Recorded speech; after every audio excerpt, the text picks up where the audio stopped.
그런데 주께서 전에 아브라함에게 이르시되 너는 내 고향과 내 친족과 내 아버지 집에서 나와 내가 내게 보여줄 땅으로 가라. 내가 너로부터 큰 민족을 이루게 하고 내게 복을 주어 내 이름을 크게 하리니 내가 복이 되리라. 너를 축복하는 자들에게는 내가 복을 주고 너를 저주하는 자에게는 내가 저주를 내리리니 내 안에서 땅의 모든 가족이 복을 받으리라 하셨더라. 이 아브라함이 주께서 전에 그에게 말씀하셨던 대로 떠나갔고 롯도 그와 함께 갔으며 아브라함이 하란에서 떠날 때에 75세더라. 아브라함이 자기 아내 사레와 자기 조카 롯과 하란에서 그들이 모은 모든 소유와 또 그들이 얻은 혼을 데리고 갔더라. 그들이 가나안 땅으로 들어가려고 나아가 가나안 땅에 들어갔더라. 6절 7절이요. 아브라함이 그 땅을 통과하여 세겜이라는 곳에 들어가 모레의 평야에 이르렀더라. 그때 가나안 족속이 그 땅에 있었더라. 주께서 아브라함에게 나타나 이르시되 내 씨에게 내가 이 땅을 주리라 하시더라. 이에 그가 거기에서 자기에게 나타난 주께 제단을 쌓았더라. 아멘. 오늘은 제가 하나님의 부르심 이런 제목으로 말씀을 드리겠습니다. 사람이 왜 귀하죠? 만일 그 먼지에서 시작이 됐다면 별로 그렇게 귀한 존재 아닙니다. 먼지에서 나왔는데. 그런데 하나님께서 사람을 만드셨다는 사실, 그것도 하나님의 형상에 따라 만드셨다는 사실, 이게 사람을 귀하게 만드는 거죠. 그러니까 우리가 인권을 얘기하고 사람을 존중해야 된다 이렇게 하는 거는 하나님을 두려워하면 사람을 존중할 수밖에 없어요. 그래서 하나님을 존중하면 사람에 대해서 함부로 할 수가 없어요. 옆에 있는 사람이 하나님에 의해서 만들어졌다 이렇게 생각한다면 그 사람에 대해서 가볍게 여기거나 무시하거나 그 사람에 대해서 함부로 한다. 이건 있을 수 없는 일이죠. 여러분 하나님께서 사람을 지으셨다고 믿으십니까? 우리가 이 땅에 있게 된 게 하나님의 형상에 따라 있게 된 거다. 여러분 그렇게 믿으십니까? 근데 문제는 뭐냐면 사람들이 이 사실을 가볍게 여기고 하나님으로부터 멀리 떨어져 사는 거죠. 자기 스스로 이 땅에 있게 된 줄로 생각한 거예요. 우리 중에 누가 우리 스스로의 노력으로 여기에서 살아가게 됐습니까? 아무도 없죠. 그런데 자기 스스로 노력해서 있게 된 것처럼 생각해서 인생을 달려가는 거예요. 그래서 나를 왜 여기 있게 했는지, 내가 여기 있게 된 목적이 뭔지, 누가 나를 여기 있게 했는지 이런 것도 생각하지 않고 그저 달려만 가는 거예요. 자기가 원하는 대로 이것저것 하면서 달려가는 거죠. 여러분 하나님을 기억하고 살지 않는 게 죄죠. 하나님을 대적하며 사는 게 죄고 하나님에 대해서 감사할 줄도 모르고 하나님에 대해서 반감을 갖고 하나님에 대한 얘기를 들려주면 왜 내가 내 나름대로 자유롭게 살아가는데 내 삶을 침해하려고 하나님에 대한 이야기를 들려주느냐, 못마땅하게 생각하는 게 죄라는 거죠. 여러분 그런데 나무가 물가에 심기울 때 시절을 쫓아 풍성한 과실을 맺는 것처럼 사람은 그 사람을 창조하신 하나님과 가깝게 될 때 정말 거기에 복이 있고 풍성함이 있는 겁니다. 그런 것처럼 우리가 하나님을 멀리하면 할수록, 그래서 하나님을 싫어하고 하나님을 멀리한 사람이 궁극적으로 가게 되는 곳이 어디입니까? 하나님의 호의도 없고 하나님의 친절도 없고 하나님의 사랑도 없고 하나님의 은혜도 없는 지옥으로 떨어지게 되는 거예요. 거기서 내가 잘못했다고 때늦은 후회를 하며 부르짖는다고 하나님 들으시겠습니까? 하나님을 싫어했다면, 하나님을 원하지 않았다면 하나님의 호의가 미치지 않는 그곳으로 떨어질 수밖에 없는 거죠. 여러분 근데 놀랍게도 하나님은 우리가 아직 죽음을 맞이하기 전에 끊임없이 우리를 부르고 계십니다. 나는 이미 하나님의 부르심 안에 들어와 있습니다. 이렇게 말할 수 있는 사람 있습니까? 나는 과거에 하나님께서 나 하나님 모르고 살았지만 그때 하나님이 나를 부르셔서 지금은 내가 하나님과 함께 걷는 삶이 되었습니다. 이렇게 말할 수 있는 분이 있으십니까? 손 들어보세요. 여러분 다 하나님의 부르심 안에 들어와 있습니까? 저도 3살부터 교회는 다녔지만 그게 하나님이 저를 부르셨다고 생각하지는 않습니다. 어머니를 따라서 교회를 간 거니까. 그리고 교회에서 자꾸 말씀을 듣다 보니까 하나님이 계신 것도 인정은 되겠더라고요. 믿어지더라고요. 그런데 그럼에도 불구하고 제가 하나님의 부르심이라는 걸 확인하고 그 부르심 안에서 제 삶을 시작한 건 훨씬 그 뒤예요. 그 뒤죠. 그런 것처럼 여러분 에녹이라는 사람 아시죠? 에녹이라는 사람이 65년을 자기 멋대로 살다가 무두셀라를 낳고서 나머지 300년을 하나님과 동행했다고 써 있어요. 그러니까 자기 혼자 산 게 아니라 하나님하고 같이 걸어가는 삶을 산 거죠. 여러분 요셉 아시죠? 가나안 땅에서 아버지의 사랑 듬뿍 받고 살다가 형들의 시기로 상인들에게 팔려가지고 이집트의 노예로 가잖아요. 거기서 지낼 때 이 요셉의 생애에 나타나는 게 뭐예요? 하나님이 계속 함께하는 거죠. 그러니까 하나님하고 함께하는 삶을 요셉도 걸어갔던 거죠. 근데 오늘 우리가 살펴보려고 하는 아브라함도 마찬가지예요. 이 아브라함을 통해 우리가 하나님의 부르심에 대해서 생각해 보려고 하는데 하나님께서 누군가를 부르실 때는 그 사람이 이전처럼 계속 살지 않도록 하기 위해서 부르시는 거예요. 전혀 새로운 방식의 삶. 그런 삶을 살도록 하나님께서 부르시는 거죠.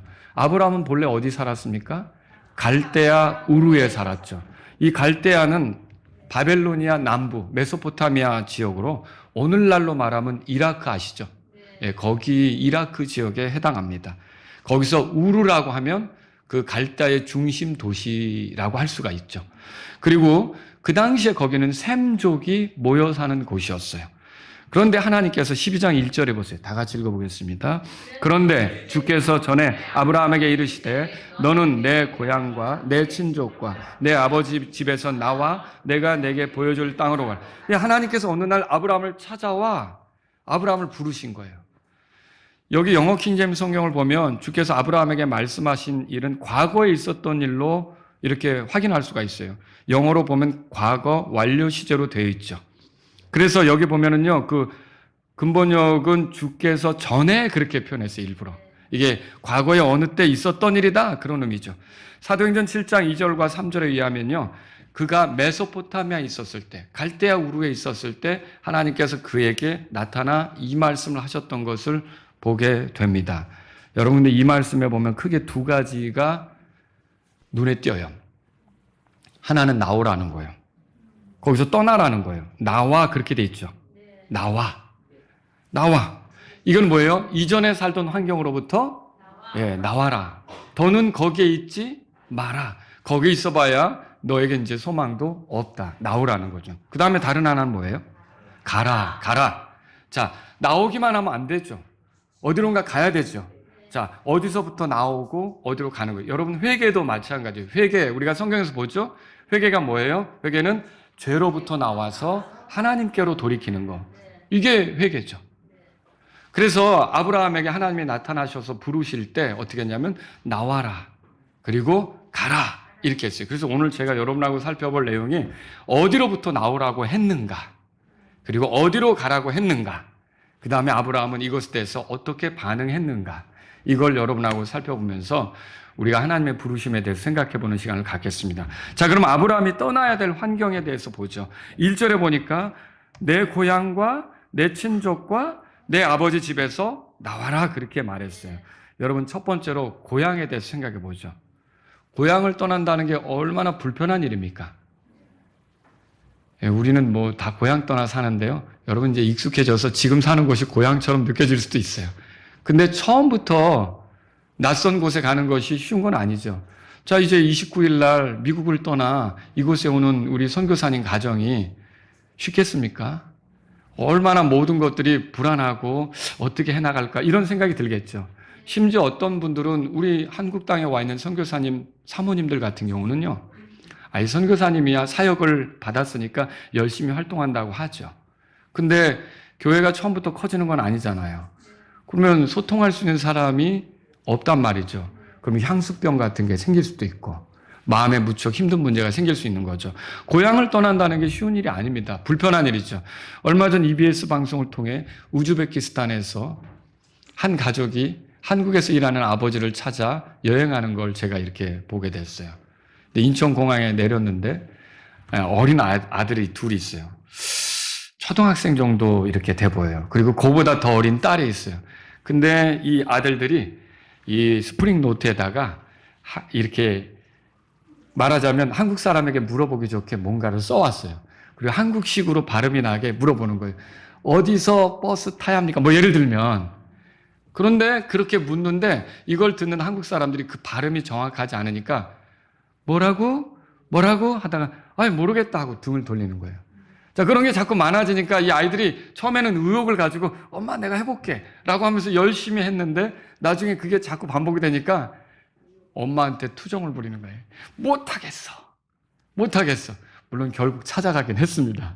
그런데 어때요? 낯선 곳에 오면 어때요? 말을 잘 못하고 소통을 못하고 이런 게 모든 게 어려운 거죠. 어려운 거예요. 그래서 이게 고향을 떠난다는 게 쉬운 일이 아니라는 거죠. 주께서 아브라함에게 고향을 떠나라는 건 쉽지 않은 환경으로 가자는 거예요. 고생이 되더라도 가자는 거예요. 그 고향을 떠나라 이렇게 말씀하시는 거예요. 두 번째는 친족을 떠나라 그랬죠. 친족은 영어 성경에 보면요, 킨드리드 이렇게 표현이 되는데 여러분 여기서 오늘날 친절, 카인드네스가 나오죠. 친족이란 말에서 친절이 나오는 건데 여러분 친족 간에는 서로 친절할 수가 있습니다. 이게 피로써 맺어진 관계는 하나라는 생각이 강해서 서로 이렇게 돌아보려고 하는 마음이 있고 또 호의를 베풀게 되는 거죠. 그러면 친족 틈에 산다? 이거 굉장한 이득이죠. 여러분 우리나라에도 보면 시족 공동체 그런 거 여러분 들어보셨을 거예요. 어느 시골에 가면 예전에 저희 아버님이 사시던 고향에도 가면 거기 임시하고 백시만 이렇게 몰려 사는 그런 곳들이 있더라고요. 그거 집성촌이라고 그러죠. 자, 그런데 비집고 낙향하겠다고 이렇게 한번 내가 농사지면 살아가겠다고 도시에서 온 사람이 들어가 사는 게 쉬울 것 같습니까? 어렵죠. 못 견디고 나올 수도 있어요. 그러니까 텃세도 심하고. 그러니까 이게 친족을 떠나는 것은 쉬운 일이 아닙니다. 그런데 하나님께서는 아브라함에게 내 친족을 떠나라. 무슨 말이에요? 피로 맺어진 그 사람들이 주는 친절이 아니라 하나님으로부터 오는 친절을 바라보고 나아가라. 이렇게 지금 제안하는 것과 같은 거죠. 또 여러분 세 번째로 아버지 집을 떠나라고 했어요. 아버지 집을 떠난다는 것은 다른 말로 하면 우리가 여기 킹제임스 성경 읽을 때 father 이렇게 나오잖아요. 그게 당장 내 아버지를 얘기하기도 하고 어느 때는 조상을 얘기하기도 하는 거예요. 그리고 son이라고 나오면 여러분 그게 아들을 얘기하기도 하지만 때로는 후손을 얘기할 때도 있는 거예요. 그러니까 문맥에 따라 잘 보셔야죠. 자, 그런데 여기 보시면 아브라함의 아버지는 누구냐? 데라라고 소개되는 걸 알 수가 있어요. 우리가 이제 조금 있다가 볼 텐데 그러면 데라는 원래 그 메소포타미아에서 뭐 하던 사람이냐? 우상숭배자였어요. 우상숭배자. 그래서 여호수아기 24장 2절에 보면 여호수아가 가나안 땅을 이렇게 정복하게 된 이스라엘 백성을 모아놓고 뭐라고 말하느냐? 주 이스라엘의 하나님이 말하노라. 옛날 너희 조상들 곧 아브라함의 아버지요 나홀의 아버지인 데라가 강 저편에 거하며 다른 신들을 섬겼느니라. 그러면 조상들 데라도 포함해서 그들이 다른 신들을 섬겼다는 거예요. 그러면 아버지 집을 떠나라는 말은 데라의 집을 떠나라는 말도 되지만 조상들의 환경을 떠나라는 소리죠. 그럼 조상들이 어떻게 왔는데요? 우상을 섬겼잖아요. 그러면 아브라함은 계속 우상을 섬기면 되는 겁니까? 아니죠. 여러분 우상은 뭡니까? 사람이 만든 거 아니에요. 우상은 사람이 만든 거죠. 사람이 조각한 거죠. 사람이 색칠한 거죠. 자, 그 똑같은 나무 쪼가리를 가져다가 어떤 일부로는 색칠해서 그 앞에 절을 하고 어떤 거는 빵을 굽는데 땔감으로 쓰기도 하고. 여러분 그게 우상을 대하면 그게 아니라는 걸 알아야죠. 사람이 주조틀을 만들어서 붓지 않았다면 그 형상이 나오겠냐는 거예요. 사람의 수고가 없으면 나올 수 없었던 거예요. 그런 걸 섬길 필요가 없어요. 스스로 계신 하나님을 섬겨야지. 그래서 아브라함에게 이제는 그 아버지 집을 떠나라는 말은 조상들의 환경, 우상을 섬기던 그 환경에서부터 나오라는 말이에요. 여러분 마치 오늘날 우리 주일학교 어린이들이 믿는 부모를 따라가다 보면 자연스럽게 처음부터 예수님 믿는 거 아니잖아요. 그렇지만 어때요? 교회라는 환경을 접하고 성경 말씀을 듣게 되고 하나님에 대해서 더 가깝게 되는 거 있잖아요. 그런 것처럼 아브라함도 데라 아래서 자랐다면, 데라의 스라에서 컸다면 어때요? 자연스럽게 우상 숭배가 몸에 뱄겠죠. 그런데 하나님은 더 이상 그런 식으로 살지 말고 거기서 나오라고 이렇게 말씀을 하신 것과 같다는 거죠. 자, 이제 이렇게 세 가지 뭐였어요? 12장 1절에서 고향, 친족, 아버지 집. 여기서 나오라는 거예요. 그 다음에 이제 두 번째로 아브라함이 나아가야 할 환경은 어떤 환경입니까? 그 1절 끝에 보면 내가 내게 보여줄 땅으로 가라 그랬어요. 하나님께서 이게 아브라함이 어디로 가야 하는지 방향을 제시하는 것과 같은데, 자, 내가 내게 보여줄 땅 그랬어요. 아브라함이 나아갈 방향이죠. 근데 하나님께서는 예나 지금이나 그렇습니다. 자, 내가 예수님을 믿는다고 할 때 궁극적으로 가게 될 하늘나라에 대해서, 부활할 거에 대해서 이런 거는 가르쳐 주시죠. 그런데 내가 예수님을 믿으면서 어떤 과정을 거쳐 나중에 하늘에 이르게 될지 믿는 순간 다 가르쳐 주십니까? 아니죠. 자, 하나님께서 우리를 부르셨다고 했을 때 하나님의 그 부르심은 처음부터 끝까지 우리에게 모든 걸 가르쳐 주는 건 아니에요. 다만 지금은 떠나라. 그리고 나아가라. 이렇게 가르쳐 주시는 거죠. 히브리서 11장 8절을 보면 들어보세요. 믿음으로 아브라함은 후에 상속재산으로 받게 될 장소로 나아가라는 부르심을 받았을 때 순종했고, 또 자기가 어디로 가는지 알지 못하고 나아갔느니라. 그가 하나님께서 가라고 했지만, 내가 내게 지시할 땅으로 가라고 했지만 그 땅이 어딘지 알았어요? 몰랐어요. 그리고 그 땅은 한 번도 가본 적이 없어요. 아니, 여러분도 대답해 보세요. 예수님 믿으면 궁극적으로 우리가 낙원에 가죠? 혹시 낙원에 가보신 분? 없어요. 우리도 가본 적은 없지만 하나님께서 성경에 말씀해 주셨잖아요. 믿음 있는 사람은 나사로처럼 위로받는 곳으로 간다. 누가복음 16장에 말해주고 있죠? 그것을 또 아브라함의 품이래요. 그러니까 믿음이 있는 아브라함이 거기 가 있는 거죠. 우리도 그리로 간다는 거죠. 자, 이런 걸 우리가 어디서 발견합니까? 성경을 통해서, 하나님 말씀을 통해 발견하는 거예요. 자, 그래서 아브라함은 집을 떠날 때 하나님이 내가 내게 지시할 땅으로 가라라고는 했지만, 그래, 그 땅이 어딘지도 모르고 가본 적도 없고, 그렇지만 하나님께서 가라고 하니까 움직이기 시작한 거죠. 근데 이렇게 가면서 하나님께서 아브라함에게 자신의 계획을 알려주시죠. 그 계획은 한마디로 말하면 그를 통해 땅의 모든 가족이 복을 받는 거예요. 그런 계획을 소개해 주는 거예요. 자, 여기 2절부터 보면 영어 킹제임스 성경에 가지신 분들은 I will 이렇게 시작되는 게 있어요. 그 I will. 그럼 뭐냐면 하나님께서 내가 이렇게 할 거야 라고 말씀하시는 거예요. 근데 누구를 통해서? 아브라함을 통해서.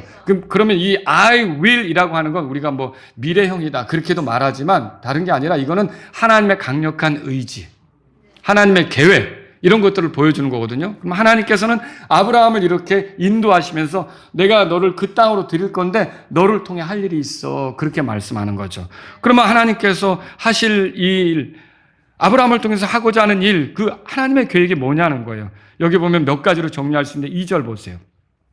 내가 너로부터 뭐라고 돼 있어요? 이게 첫 번째예요. 하나님은 아브라함에게 내가 너로부터 큰 민족을 이룰 것이다. 예, 여러분, 하나님은 그를 큰 민족의 조상이 되게 하겠다고 계획하셨어요. 자, 앞으로 아브라함이 하나님을 기억하고 살겠죠? 근데 아브라함만이 아니라 아브라함에게서 태어난 자녀들까지, 그리고 그 후손들까지 하나님을 기억하며 사는 그런 민족이 되게 한다는 거죠. 여러분, 이거 이루어졌습니까? 네. 예, 이스라엘 민족이 바로 그런 걸 보여주는 민족이 된 거 아닙니까? 네. 이 땅에서 이스라엘이 특별한 건 다른 게 아니에요. 이방인들은 모르지만 그들은 하나님을 기억하며 산다는 거죠. 네. 그들이 왜 안식일을 지켜요? 예, 그때 하나님께서 모든 것을 만드시고 7번째 날 쉬셨다는 것을 기념하면서 그들이 우리가 인생을 살 때 6일 동안 열심히 수고하고 하루 정도는 쉬면서 하나님을 기억하며 살자는 거죠. 사람이 많은 수고를 해도 여러분, 하나님이 돕지 않으면 소용없습니다. 농부가 자기 땀만 흘린다고 농사가 잘 되느냐? 하나님이 바람을 불어주시고 좋은 날씨를 주시고, 그렇죠? 근데 만약에 무슨 일인지 태풍이 분다든지 아니면 비가 많이 와서 홍수가 난다든지, 그럼 농작물들 다 망칠 수도 있는 거죠. 아니면 어떤 해는 벌레들이 껴가지고 재배했던 모든 것들이 망칠 수도 있는 거고요. 여러분, 농부가 아무리 많이 수고해도 하나님께서 허락하셔야만 풍성해지는 거예요. 아침 밥상을 여러분이 대할 때 어떤 분이 기도하고 먹으니 하나님 이거 주셔서 감사해. 뭘 하나님 주셨어? 농사꾼이 이거 다 해서 준 거지. 에이, 이럴 수도 있어요.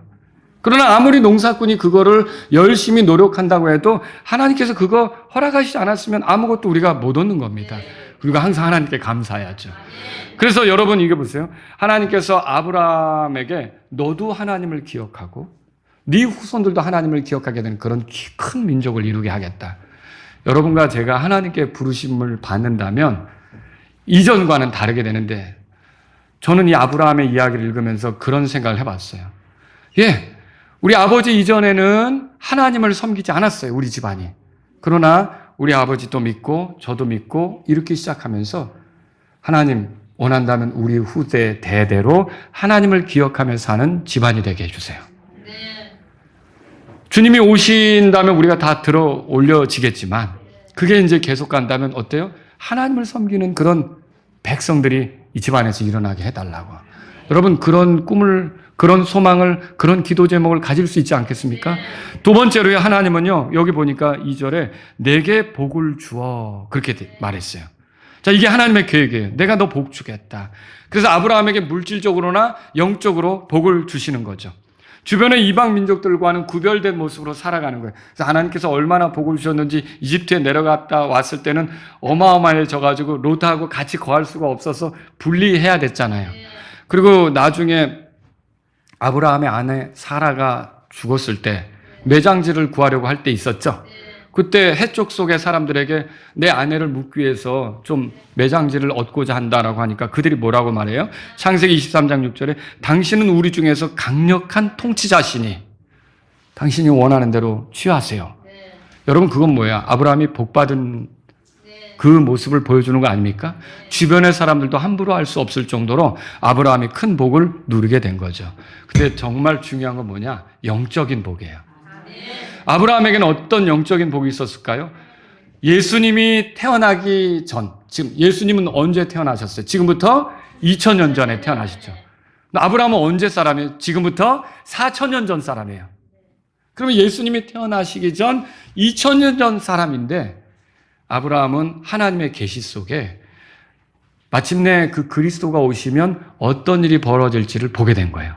그래서 예수님께서 그 유대인들을 앞에 두고 뭐라 그러셨냐면 요한복음 8장 56절에 너희 조상 아브라함은 나의 날 보기를 기뻐하다가 그가 그 날을 보고 기뻐하였느니라. 그러니까 아브라함이 예수님의 날 2000년 뒤에 그리스도가 오시면 하실 일들 있잖아요. 이런 걸 보고 기뻐했다는 거죠. 그 말 듣고 유대인들이 황당해서 야, 네 나이가 50도 안 돼놓고 뭔 소리냐? 아브라함이 너의 날을 보다니 네가 그때도 있었단 말이야? 여러분 예수님은 육체로 오셨지만 하나님이시잖아요. 영원부터 계셨잖아요. 그리고 두 천사와 함께 창세기 18장에 보면 아브라함의 집을 방문한 그 주님이 바로 그 그리스도 아닙니까? 육체가 되시기 전에 그분 아닙니까? 그 아브라함은 이렇게 그 시절에 그 영적으로 어떻게 해요? 그리스도에 관한 것들을 보고 소망했던 거죠. 아, 우리가 죄 가운데 살지만 하나님께서 언젠가 우리를 자신 곁에 두시려고. 여러분, 죄인하고 하나님은 가까워질 수 있습니까? 없어요. 이게 섞일 수가 없죠. 그분은 거룩하시고 나는 불결한데. 그렇지만 하나님께서는 이게 가깝게 되도록 하기 위해서 하나님과 우리 사이에 그리스도를 보내시겠구나. 그분이 오시겠구나. 이거를 아브라함이 알게 된 거죠. 그래서 영적인 복을 누린 겁니다, 여러분. 또 세 번째로요. 여기 보면 2절에 보세요. 내 이름을 크게 하리니. 찾으셨어요? 내 이름을 크게 하리니. 그게 나오는 거예요. 이 이름은 특별한 이름이 될 거예요. 모든 히브리인들은 아브라함을 기억합니다. 근데 이제 그 이스라엘 사람만 기억하는 게 아니라 이스마엘 자손도 중동 사람들도 아브라함을 기억해요. 왜 그래요? 이스마엘도 아브라함의 아들이잖아요. 네. 그리고 에돔 사람들도 아브라함을 기억해요. 왜요? 그들도 아브라함의 후손이니까. 아니, 그들만이 아니라 오늘날 예수님을 믿는 우리도 아브라함을 기억해요. 그렇죠? 아브라함의 이름이 얼마나 크게 되었습니까? 이제 유명한 사람들 중에 아브라함이라는 이름을 쓰는 사람도 많고, 그렇죠? 아브라함 링컨 들어보셨죠? 근데 뭐 유다를 이렇게 이름으로 넣는 경우는 드물죠. 이제 가룟 유다 때문에. 근데 아브라함의 이름은 이렇게 커진 거죠. 네 번째로요. 여기 3절에 보세요. 뭐라 그러냐면 너를 축복하는 자들에게는 내가 복을 주고 너를 저주하는 자들에게는 내가 저주를 내리리. 이 말씀이 뭐예요? 하나님께서 그의 편이 되시겠다는 뜻이에요. 하나님은 그를 보호하실 거란 말이에요. 그리고 그를 대적하는 자를 대적하실 것이다. 그 말이에요. 그리고 그에게 우호적으로 보이는 자에게는 역시 우호적으로 대하실 것이다. 하나님께서 이렇게 하시는 궁극적인 목적은 뭘까요? 여러분, 왜 하나님께서 아브라함에게 이렇게 특별하게 그의 편이 되실까요? 왜 그와 함께 하실까요? 이건 다섯 번째 하나님의 계획 때문에 그래요. 그건 뭐냐면 그 밑에 보세요. 내 안에서 땅의 모든 가족이 복을 받으리라. 여러분, 이게 뭐예요? 그를 통해 온 인류에게 복이 주어질 것을 계획하셨는데, 그럼 아브라함이 어떻게 온 인류에게 복을 줄 수 있어요? 무슨 수로? 이 인류의 구원자, 죄인이 하나님과 가깝게 될 수 있는 그 길, 그분을 아브라함의 후손으로 오게 하는 거죠. 그래서 여러분 마태복음 1장 읽어보면 첫 구절이 뭐예요? 다윗의 자손이고 아브라함의 자손인 예수 그리스도의 계보의 책이라고 그렇게 나오잖아요. 그러니까 결국은 아브라함의 가게에서 온 인류를 구원할 구원자, 영원히 하나님과 즐겁게 평안하게 행복하게 살 수 있게 만들어줄 수 있는 유일한 분, 그분이 아브라함의 씨로 오게 된다는 거죠. 이게 놀라운 일 아닙니까? 그래서 이 목적 때문에 아브라함이 안 될 수가 없는 거예요. 예수님을 드러내야 되니까 안 될 수가 없는 거예요. 예수님을 세상에 알려야 되니까 그 민족은 반드시 일어서야 되는 거죠. 그래서 하나님께서는 아브라함에게 이런 계획들을 알려주신 거죠. 오늘날 우리를 부르실 때도 하나님은 다 계획이 있으십니다. 우리를 어떻게 사용하실지, 어떤 위치에 이르게 하실지 하나님께서 계획이 있는 거죠. 여러분이 그런 것들은 성경을 읽어보면서 발견할 수가 있게 되겠죠. 자, 그럼 아브라함이 이때 보여준 태도가 뭡니까? 세 번째로 살펴보려고 하는데, 그가 고향과 친족과 아버지 집을 떠나라고 했는데 떠났습니까? 네, 떠났죠. 그리고 하나님을 신뢰해서 주님이 이끄신 대로 나갔습니까? 네, 그렇죠. 그러면 순종했다는 말이네요. 아브라함은 순종한 거죠. 그래서 4절 다 같이 읽겠습니다. 이에 아브라함이 주께서 전에 그에게 말씀하셨던 대로 떠나갔고 롯도 그와 함께 갔으며 아브라함이 하란에서 떠날 때 75세더라. 할아버지가 이주를 시작하게 된 거죠. 하나님의 말씀을 듣고 갈대아 우르를 떠났고 이제 또 지금 하란도 떠났다는 얘기죠. 그리고 전에 했던 그 갈대아 우르에서 했던 말씀에 따라 움직여 왔던 것이고. 자, 근데 하나님의 부르심을 받고 아브라함이 자기 아버지 데라에게 아버지, 나는 이제 여기 떠나야겠습니다. 왜? 하나님께서 저 여기 떠나라고 하셨습니다. 그렇게 얘기했던 걸로 보여져요. 그러니까 어때요? 그 아버지 데라가 그럼 나도 가자. 그래서 그 데라가 가장이잖아요. 어쨌든. 데라가 이끄는 여행이 시작된 거죠. 그게 창세기 11장 31절에 가보세요. 31절. 다 같이 읽겠습니다. 데라가 자기 아들 아브람과 하란의 아들 곧 자기 손자 롯과 자기 며느리인 아브라함의 아내 사라를 데리고 사람들의 우르에서 떠나 가나안 땅으로 가고자 하더니 그들이 하란에 이르러 거기에 거하였더라. 자, 그래서 이게 그 지도를 가지고 나중에 성경책 뒤에 보시면 알겠지만 메소포타미아가 여기 있다면 유프라테스강, 티그리스강 이렇게 이제 그 강 따라 올라가면서 하란에 이르다가 다시 이렇게 가나안 땅으로 들어오게 되는 그런 여행이죠. 자, 그런 여행을 했는데 여러분 마침내 하란에서 아버지 데라가 죽자 다시 여행을 하는 거예요. 아버지와 이제 헤어지고 다시 여행을 하는 거죠. 그래서 5절 보세요. 창세기 12장 5절에 마침내 어떻게 되는가 다 같이 읽겠습니다. 아브라함이 자기 아내 사레와 자기 조카 롯과 하란에서 그들이 모은 모든 소유와 또 그들이 얻은 혼들을 데리고 갔더라. 그들이 가나안 땅에 들어가려고 나아가 가나안 땅에 들어갔더라. 예, 이들이 가나안 땅에 들어갔을 때 하나님께서 아브라함에 뭐라고 말씀하시는 거냐면 이 땅이다. 내가 이 땅을 너희 후손들에게 줄 거다. 자, 그래서 먼저는 팔레스타인 사람들이 살았지만 하나님께서 아브라함에게 이 땅을 주겠다고 약속을 하신 거죠. 그래서 여러분 여기에 보면 아브라함이 너무 기뻐서 자, 거기에 가나안 족속의 땅이긴 하지만 7절에 보세요. 7절 다 같이 읽습니다. 주께서 아브라함에게 나타나 이르시되 내 씨에게 내가 이 땅을 주리라 하시더라. 이에 그가 거기에서 자기에게 나타나신 주께 제단을 쌓았더라. 자, 우상 숭배자였던 사람이 이제 누구만 섬기는 거예요? 하나님을 섬기는 거예요. 그래서 가는 곳에 어디든지 거기서 제단을 쌓고 하나님께 경배하는 모습을 보여주는 거죠. 이런 아브라함의 순종이 아브라함의 인생을 바꿔놓은 걸 아십니까? 예. 그가 믿음의 조상이 되었어요. 여러분이 기회가 된다면 로마서 4장을 읽어보면 11절에는요. 믿는 자들의 조상이라고 아브라함을 표현했어요. 그리고요 16절에서는요 믿는 우리의 모두의 조상이다 그렇게 표현했어요. 자, 우리가 죽으면 하나님의 부르심을 받고 구원받은 사람으로서 살다가 하나님의 자녀로 살다가, 그러니까 세상 사람들은 둘 중에 하나로 죽는 거예요. 하나님의 자녀로 살다가 죽느냐, 아니면 죄인으로 살다가 죽느냐. 나는 하나님의 자녀니까 자녀로서 죽을 거예요. 여러분 그렇게 손 들어보세요. 난 자녀로 죽습니다. 예, 이 사람들은 죽은 다음에 어디로 가는 거예요? 위로받는 곳으로 가는 거예요. 누가복음 16장에 예수님이 그렇게 말씀하셨죠? 그것을 우리가 낙원이라는 말로 표현하기도 하고 또 다른 말로는 아브라함의 품 그렇게 표현해요. 왜 아브라함의 품이라고 그래요? 거기 아브라함이 가 있잖아요. 믿음을 가진, 아브라함이 믿음이 있었잖아요. 하나님 말씀을 믿고 그 순종으로 여정을 시작한 거 아닙니까?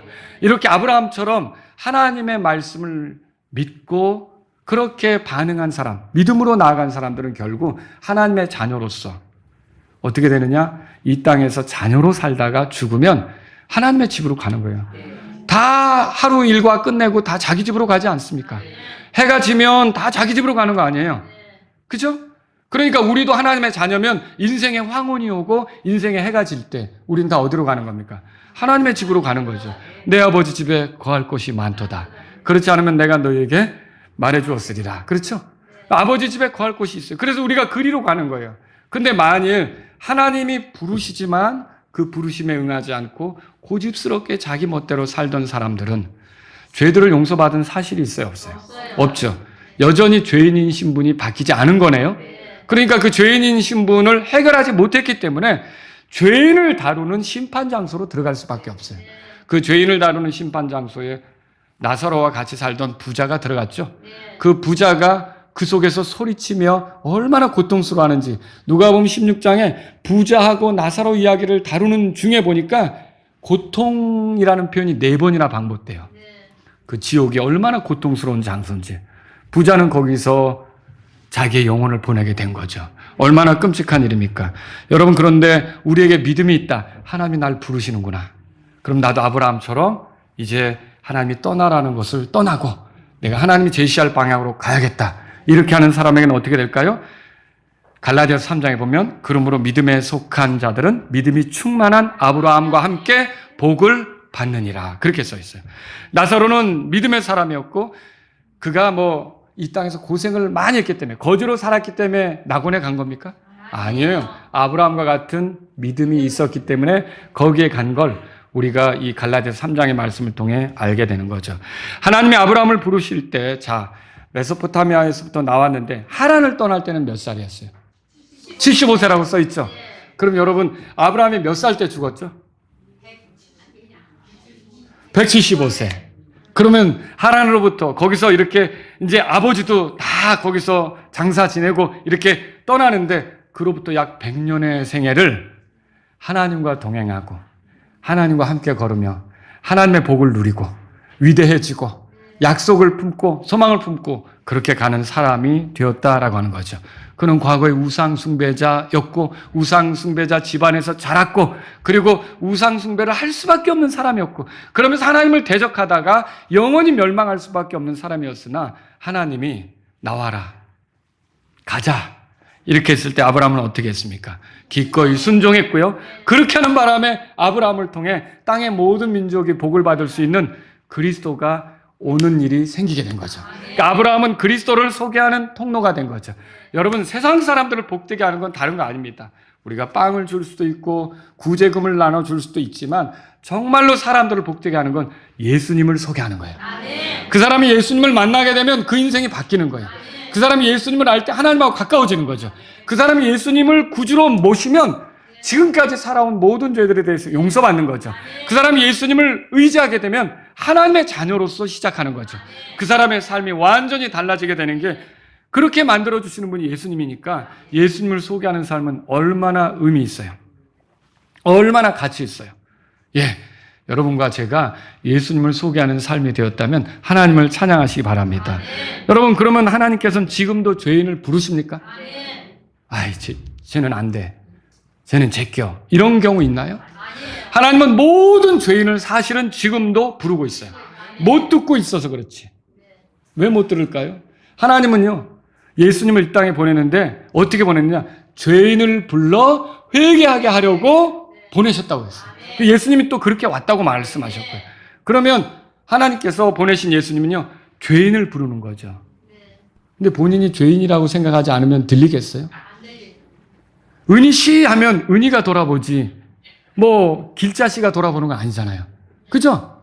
은희씨 하면 은희가 돌아보겠죠. 그죠? 시장에서 한번 실험해보세요. 집사님 하면 여러 사람이 돌아볼걸요? 여자들도 막. 왜요? 집사가 많으니까. 그죠? 나 부르나? 하고 돌아본다고요. 근데 내가 그게 아니라면 들릴까요? 그건 무시하고 가는 거죠. 예수님은 죄인아! 하나님이 너를 부르신다. 죄인아! 라고 하는데 나는 죄인인 사실이 없는 거예요. 그럼 들릴까요? 안 들리죠. 여러분, 왜 우리가 죄인입니까? 정말 하나님을 기쁘시게 할 능력이 우리에게 있습니까? 하나님처럼 거룩하게 살 수 있는 형편이 됩니까? 하나님이 제시한 율법에 많은 요구들이 있다면 그걸 온전히 다 지킬 수 있습니까? 아니요. 이 땅에서 우리의 삶의 주인은 본래 누굽니까? 하나님이시죠. 근데 하나님을 제껴놓고 내가 내 주인인 것처럼 생각하는 거예요. 여러분과 제가 생각해 보시라는 거죠. 우리를 낳아준 그 부모에 대해서 우리가 내가 연을 끊겠다. 명절이고 뭐고 없다. 부모님의 생일날도 없다. 난 찾아보지 않겠다. 그럼 부모의 심정이 어떻겠는가? 우리가 그 사랑해서 낳은 자녀가 그렇게 한다. 부모가 얼마나 마음이 아프겠어요. 하나님께서 우리를 이 땅에 보내주셨는데 그 하나님을 잊고 우리 멋대로 산다? 그게 죄죠. 그 죄 때문에 많은 죄악된 행동들이 나오는 거 아닙니까? 그 죄악된 행동들에 대해서 가만히 하나님이 계실까요? 하나님은 거룩하십니다. 죄를 기뻐하십니까? 아니요. 죄를 싫어하죠. 하나님은 공의로우십니다. 하나님은 못 본 척하지 않으십니다. 하나님 반드시 심판할 때가 있습니다. 그래서 죄의 싹은 사망이라고 그랬습니다. 하나님 반드시 죄인에 대해서 심판하실 거예요. 그리고 죄값을 치르게 하실 거예요. 그러나 하나님은요, 또 한편으로는 사랑이시죠. 죄인이 죄 가운데서 멸망하는 걸 원하십니까? 아니죠. 죄 가운데서 돌이켜 사는 걸 원하죠. 그래서 아브라함을 부르신 것처럼 지금도 죄인을 부르시는 거예요. 그럼 여러분이 생각해 보세요. 나는 못 들었는데요? 하나님이 날 부르신다고. 여러분, 하나님이 날 부르신 거 맞습니까? 하나님이 나를 부르시는 걸 어떻게 알 수 있어요? 여러분, 하나님께서 죄인을 부르신다는 가장 확실한 표시는 십자가입니다. 십자가예요. 거기 예수님이 못 박혔죠. 왜 못 박혔어요? 죄인을 대신해서 죽기 위해. 죄인이 하나님께 가까이 나아가기는 어렵잖아요. 그러니까 그 죄인을 죄에서 깨끗하게 하기 위해 자신의 생명을 희생물로 삼아 거기서 피 흘리며 죽은 거죠. 이렇게 해서 예수님이 십자가에서 죽을 때 우리 죄를 짊어지고 십자가에서 죽는 거예요. 그리고 내가 하나님 앞에 떳떳이 나아갈 수 없는 그 모든 죄들을 거기서 해결해 버리시는 거죠. 그래서 하나님이 이 예수님을 우리에게 제시하는데 이 예수님을 믿으면 너의 죄에 대해서는 예수님이 대신 처벌받은 걸로 하고 너의 죄에 대해서는 묻지 않겠다. 여러분, 그래서 예수님을 나의 구주로 받아들인다? 이거는요, 하나님의 부르심을 받아들이는 거예요. 근데 예수님을 거절한다? 그러면 그 부르심을 받아들인 겁니까? 아니라는 거죠. 자, 이 예수님께서 우리의 죄 때문에 죽었고, 그리고 그대로 끝났습니까? 오늘이 부활절이에요. 여러분, 예수님은 부활하셨습니다. 다시 살아나신 거죠. 십자가에 못 박힌 채로 지금도 있는 게 아니에요. 예수님의 무덤이 있어요? 예, 그 무덤을 찾을 수도 없는 거고요. 예수님은 무덤에 영원히 누워 계시지 않습니다. 살아나셨고요. 하늘에 올라가셨어요. 그래서 이제 누구든지 그분을 믿으면 끝까지 구원으로 인도하시는 구원자가 되십니다. 예, 그 사람이 부족한 게 드러날 수 있어요. 아브라함도 얼마나 부족한 게 드러났습니까? 여러분 아시죠? 그 부르심을 받고도 하나님과 동행한다고 하면서 죽을까 봐 겁나가지고 자기 아내랑 데리고 이렇게 여행하면서 있잖아. 내가 당신 때문에 죽을지도 몰라. 그러니까 내 여동생이라고 하고 다녀. 알았지? 이게 한 번이에요? 두 번이나 그랬죠. 아니, 그것도 이게 뭐 1, 2년 사이가 아니에요. 아니, 한 25년 정도 지났으면 그게 바뀔 줄 알았는데 그게 또 드러나잖아요. 그런 아브라함인데도 하나님께서는 그에 대한 계획을 포기하시지 않는 거예요. 그를 복 주시는 거죠. 여러분, 그렇습니다. 하나님께서는 지금도 우리를 부르고 계셔요. 그래서 궁극적으로는 어떻게 만드시려고 할까요? 예수님처럼. 로마서 8장 29절에 이는 그분께서 미리 하신 자들을 또한 예정하셔서, 뭘로 예정하시냐? 이게 뭐 구원받는다, 구원받지 않는다 그 예정이 아니라 자신의 아들의 형상과 같은 모습이 되도록 예정하셨다는 뜻이에요. 그러니까 여러분, 저와 여러분이 예수님을 믿으면 궁극적으로 누구처럼 되는 거예요? 예수님처럼 되는 거죠. 그러니까 구원받으면 우리가 이 땅에서 예수님을 알아가고 예수님을 배우고 예수님과 교제하고 예수님의 모습을 드러내고 이렇게 살다가 나중에는 결국 부활할 때는 예수님처럼 되는 거죠. 여러분, 이게 놀라운 일 아닙니까? 혹시 오늘 이 자리에 그런 하나님의 부르심을 받아들일 분이 계십니까? 비록 지금까지 죄 가운데서 살아왔으나 이제부터는 하나님과 동행하며 나도 걷기를 원합니다. 이런 분이 있으십니까? 아니, 근데 그분이 이렇게 내가 죄 가운데 살았는데 그게 가능할까요? 그런 일이 가능할까요? 이런 생각을 할 수도 있습니다. 여러분, 하나님의 부르심에 응하고 하나님의 자녀로서 사는 건 은이나 금같이 썩어질 것으로 되는 게 아닙니다. 이것은요, 우리의 죄를 짊어지시고 십자가에서 피 흘려 죽으신 예수 그리스도를 나의 구주로 받아들일 때 가능한 겁니다. 자, 우리의 죄 때문에 죽으셨으나 일어나신 분, 영광 중에 계시면서 내가 믿을 때 끝까지 나를 구원으로 이끄시고 변호자로서 나의 편에 서셔서 나와 함께 하실 그 예수님을 나의 구주로 믿으면, 구주가 뭐예요? 위기에서 건져주는 분이죠. 근데 내가 만난 위기 중에 가장 큰 위기는 뭐예요? 죄 가운데 사는 거거든요. 그대로 사는 걸 방치하게 되면 나는요, 이 땅에서 아무리 화려하게 살았어도 영원한 멸망으로 지옥으로 떨어질 수밖에 없는 거죠. 그런데 예수님을 보내셔서 나를 구원하려고 하시니 이제 예수님을 나의 구주로, 나의 구원자로, 그 목적으로 오신 분으로 믿겠습니다. 받아들이겠습니다. 그 사람은 오늘 하나님의 부르심을 받아들인 거고 아브라함처럼 믿음의 여행을 시작하게 되는 거죠. 자, 어떤 면에서 이 부르심을 받아들이는 건 쉽지 않습니다. 왜 그래요? 아브라함도 쉽지 않았죠?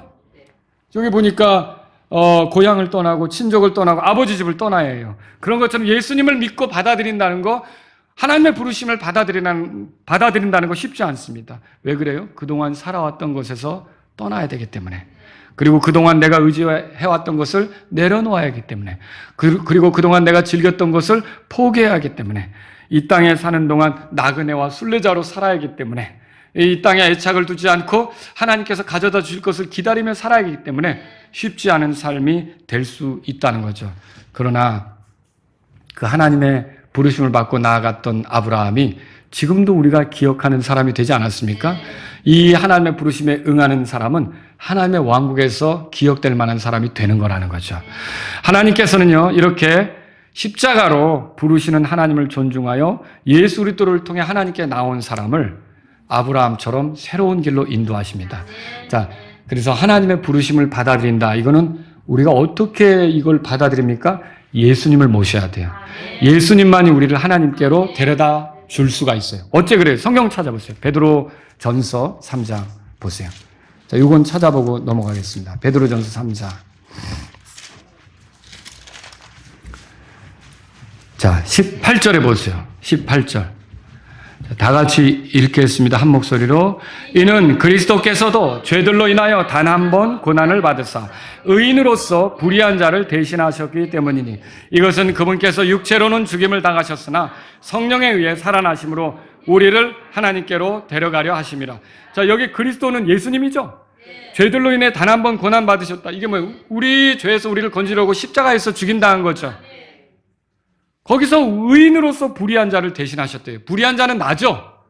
의인은 예수님이시고, 그 죄 없는 분이 죄 있는 우리를 대신하셔서 고난당한 거예요. 거기서 육체로 죽임을 당하셨어요. 그런데 살아나셨죠. 그래서 성령에 살아나셨다고 돼 있고, 왜 그렇게 하셨어요? 이는 우리를 하나님께로 데려가게 하십니다. 하나님이 부르실 때 하나님은 십자가를 통해 부르셔요. 예수님을 통해 부르셔요. 누구든지 예수님을 자기 구주로 받아들이면 이제는 예수님께서 그를 하나님께로 데려가시는 거예요. 하나님께로 데려간다는 말이 뭐예요? 이제 그 사람은 혼자 사는 게 아니에요. 하나님과 동행하는 사람, 하나님과 함께 걷는 사람, 하나님이 같이 하는 사람으로서 인생을 보내게 된다는 거죠. 그래서 예수님이 이렇게 말씀하셨어요. 나는 길이요 진리요 생명이니 나로 말미암지 않고는 아무도 아버지께로 오지 못하느니라. 여러분, 그래서 예수님을 의지할 때만 하나님의 부르심을 제대로 받아들이는 사람이 된다는 거죠. 하나님은 오늘날도 사람들을 부르십니다. 이전과는 다른 방식으로 살아가도록 사람을 부르십니다. 하나님의 계획에 참여하도록 사람들을 부르십니다. 그분의 부르심에 이렇게 응하는 사람은요, 그리스도 예수님 안에서 새로운 사람으로 하나님과 새로운 관계로, 새로운 피조물로 살아가게 됨을, 거듭난 사람으로 하나님의 자녀로 살아가게 됨을 믿으시기 바랍니다. 여러분은 이미 부르심을 받았습니까? 십자가가 나를 향한 하나님의 부르심의 표시라고 믿으십니까? 근데 그럼에도 생각해 보세요. 분명히 아브라함을 부르실 때 하나님께서 떠나라고 한 게 있잖아요. 우리에게도 그런 게 있지 않겠습니까? 그리고 어디로 향하라, 그거 있지 않겠습니까? 근데 내가 십자가로 나를 부르신다고 믿었고 고백했으면서 아직도 떠나지 못한 그런 게 있다면 여러분 오늘 정리하셔야 되죠. 거기 계속 있는 거 하나님 기뻐하실까요? 옛날의 습관, 하나님이 기뻐하지 않는 삶의 추구, 이런 거에 계속 눌러 앉아 있으면서 하나님이 날 부르셨어. 한 발자국도 나가지 않고 하나님이 날 부르셨어. 하나님이 기뻐하실까요? 아니죠. 이게 내가 달고 온 거지만 하나님이 기뻐하시는 건 아니었다. 라고 여러분이 알잖아요. 그런 것들을 오늘 끊어내는 시간이 됩시다. 거기서부터 떠나서 정말 하나님이 제시하는 방향으로 나아가는 우리가 되야겠습니다.